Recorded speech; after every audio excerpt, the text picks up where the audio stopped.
Hola, buenas tardes, ¿cómo están? Bienvenidos a mi canal.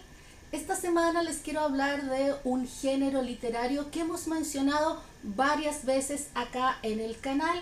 Hemos hecho incluso algunos videos individuales sobre obras que pertenecen a este género. Por ejemplo, hicimos un video sobre se me caen los libros, sobre el Konjaku Monogatari, que es una antología de Setsua. También mencionamos el Shasekishu. Acá yo tengo, por ejemplo, el Nihon Ryoiki y también el muy famoso Ujishui Monogatari. Todas estas son colecciones, como les digo, de Setsua. Así que el video de hoy es para explicar qué es este género literario. Si nos vamos a una definición así muy simple de diccionario, de hecho es lo que un diccionario japonés, de japonés clásico, diría sobre este género: Setsua, mitos, leyendas, cuentos populares y otras historias que se han transmitido como historias reales. Las versiones escritas o compiladas de estas obras, que tienen por lo tanto una forma literaria, se denominan Setsua. ¿Ya? Por lo tanto, ahí ya partimos con una base de que el Setsua toma, podríamos decir, inspiración o se basa en historias aún más antiguas. Ya dijimos mitos, leyendas, cuentos populares, pero la gracia que tiene que es como cuando yo le cuento a otra persona esto, pero además lo hago parecer como que es algo que o yo viví personalmente o a mí me lo contaron. Y evidentemente tiene un nacimiento oral y se convierte en Setsua cuando se pone por escrito.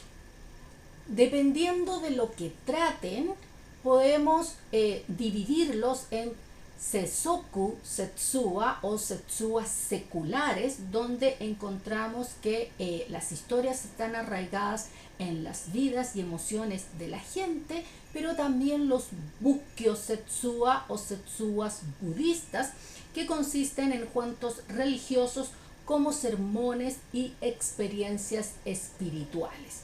Esa sería una definición bastante simple de lo que es Setsua, pero como hacemos siempre, vamos a profundizar un poquito más. En la antigüedad, porque como podemos ver es un género literario que hasta cierto punto viene ya de China. En China se encuentra literatura un tanto parecida, o más bien bastante parecida a lo que devinió en los Setsuas japoneses. Era una forma de transmisión oral en la cual se iban transmitiendo estas historias evidentemente famosas. Y como sucede en cualquier cosa que se cuenta de manera oral, se va modificando un poco entre persona y persona. Alguien lo cuenta de una manera, otra persona le agrega o le saca para hacer que la historia sea más cercana o más entretenida o más interesante y capturar a su audiencia. Así que otra de las características importantes de los Setsua es que se pueden repetir las historias, podemos encontrar la misma historia en varias compilaciones, pero no va a ser exactamente igual la historia porque va a haber sufrido esta modificación entre que se cuenta una vez y se cuenta otra. Ustedes saben que yo como profesora de japonés me gusta mucho partir desde el análisis de las palabras que se utilizan para describir las cosas. En este caso, Setsua está compuesto de dos caracteres. El primero significa explicación. De hecho, si ustedes estudian japonés, probablemente lo han encontrado muy habitualmente en la palabra setsumei, explicación. Entonces, setsu es una explicación, algo que yo le estoy explicando a otra persona. Y wa es una historia. Por lo tanto, si combinamos los dos, este Setsua es una historia que alguien cuenta para explicar algo a otra persona. Eso que está explicando puede ser un fenómeno natural, puede ser, por ejemplo, un sonido que se escuchó y yo le digo, no, mira, lo que pasó es que se escuchó ese sonido porque dicen que hay un ser sobrenatural o este señor feudal, ya dijimos, pueden cubrir un amplio rango de temas. Este señor feudal iba pasando con sus vasallos por aquí y ese fue el ruido que tú escuchaste en la noche. Hay varias posibilidades. También tal vez para explicar un fenómeno religioso, como dijimos, en el cual tratamos de bajar, por decirlo de alguna manera, esto tan complejo de comprender como por ejemplo los sutras, a un cuento, a una historia que una persona común y corriente pudiera entender. Entonces podríamos contar algo como, mira, yo supe que a un monje le pasó esto cuando él estaba orando el sutra del loto y de pronto le pasó esta situación. Entonces son estas historias que tratan de explicar algún fenómeno. Muchas de ellas incluso incluyen una suerte de moraleja al final, una pequeña enseñanza. No todas, pero un gran porcentaje de ellas lo hacen. Vamos a mencionar algunas de las antologías más famosas. Partimos con la más antigua, el Nihon Koku Genho Zen-aku Ryoiki. Es un nombre gigante, así que en general se refiere a él simplemente como Nihon Ryoiki.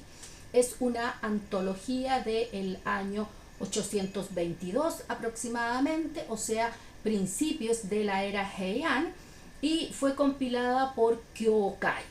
Tiene 3 rollos. El primero tiene 35 cuentos, el segundo 42 y el tercero 39. Después tenemos el Konjaku Monogatari, compilado en el año 1120, o sea, ya que estamos a fines del periodo Heian, y tiene aproximadamente 1000 historias. Los rollos del 1 al 5 son historias de India, del 6 al 10 historias de China y del 11 al 31 historias de Japón. El nombre Konjaku se escribe con los caracteres de ahora y de hace mucho tiempo y está tomado porque muchos de los cuentos comenzaban con la frase Ima wa mukashi. Ahora ha pasado mucho tiempo, ¿ya? Y de ahí entonces nació el título. Tenemos un video acá en el canal, como dijimos al principio, así que pueden verlo acá en el link si es que quieren saber más en profundidad sobre esta compilación de Setsuba. Otra muy famosa es el Uji Shui Monogatari del año 1221. Acá ya estamos en la época Kamakura. Tiene 15 rollos y aproximadamente 197 cuentos.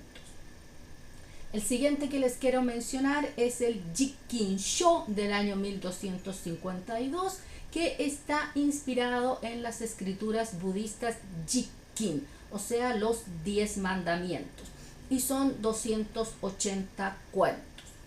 Otro muy popular es el Kokon Chomonju del año 1254 y se atribuye la autoría de la compilación a Tachibana no Narizue. Son 20 rollos y tiene 726 cuentos. Otro del cual hemos hablado acá en el canal es el Shaseki-shu del año 1283 y compilado por el monje Muyo con 150 cuentos. Y el último que les quiero mencionar hoy día es el Sangoku Denki, que son 12 rollos, es del año 1439 y también tiene cuentos de la India, de China y Japón, de ahí su título, Sangoku, 3 reinos, ¿cierto? Así que ahí tenemos varias compilaciones, algunas de ellas están traducidas, así que se pueden leer como tal, pero también hay muchas otras cuentos Setsua que están traducidos e incorporados en colecciones no específicas. O sea, hay una mezcla. Hay algunos del Ujishui, por ejemplo, del Konjaku, del Kokon Chomonju, etc.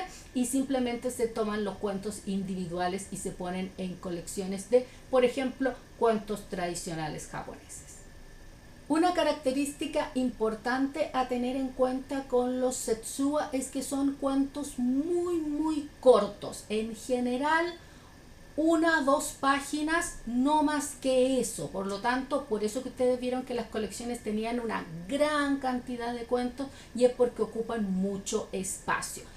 Eso es una de las características del género. Si una historia fuera más larga, entraría probablemente en el terreno del monogatari. Así que esa es otra cosa a tener en cuenta.